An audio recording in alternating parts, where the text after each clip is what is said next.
50,000 to 60,000 rupees ಬರುತ್ತೆ. So ಬನ್ನಿ ಇವಾಗ ಒಳಗಡೆ ಹೋಗಿ ನೋಡೋಣ ಯಾವ ರೀತಿ ಇರುತ್ತೆ ಅಂತೇಳಿ. ಸೊ ಬೋರ್ವೆಲ್ ಫೆಸಿಲಿಟಿನೂ ಇದೆ ಇಲ್ಲಿ ಬಂದಿದ ತಕ್ಷಣ. ಇದು ಒಂದು ಗ್ರೌಂಡ್ ಫ್ಲೋರಲ್ಲಿ ಬಂದಿದ ತಕ್ಷಣ ಬಂದ್ಬಿಟ್ಟು ಇದು 2006 ಅಲ್ಲಿ ಬಿಲ್ಡಿಂಗ್ ಕನ್ಸ್ಟ್ರಕ್ಷನ್ ಆಗಿದೆ. ಸೊ ಇಲ್ಲಿ ಒಂದು ಮನೆ ಇರುವಂತದ್ದು. ಈ ಮನೆ ಬಂದ್ಬಿಟ್ಟು 1 BHK ಆಗಿರುತ್ತೆ. ಹೀಗೆ ಬಂದ್ರೆ ಇಲ್ಲೊಂದು ಮನೆ ಇದೆ. ಸೊ ಇಲ್ಲಿನೂ ಅಷ್ಟೇ, ಇದು ಒಂದು BHK ಇರುವಂತದ್ದು. ಇಲ್ಲಿ ಕೆಳಗಡೆ ಗ್ರೌಂಡ್ ಫ್ಲೋರ್ ಅಲ್ಲಿ 2 ಮನೆ ಬಂದಿರುವಂತದ್ದು 1 BHK. ಗ್ರೌಂಡ್ ಫ್ಲೋರ್ ಅಲ್ಲಿ 2 ಮನೆ ಬಂದಿರುವಂತದ್ದು 1 BHK.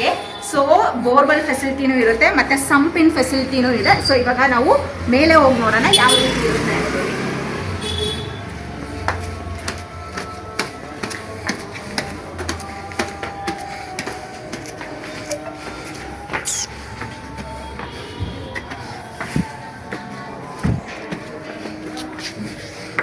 ಸೊ ಇದು ಬಂದ್ಬಿಟ್ಟು ಫಸ್ಟ್ ಫ್ಲೋರ್ ಅಲ್ಲಿ ಇಲ್ಲೂ 2 ಮನೆ 1 BHK ಬಂದಿರುವಂತದ್ದು.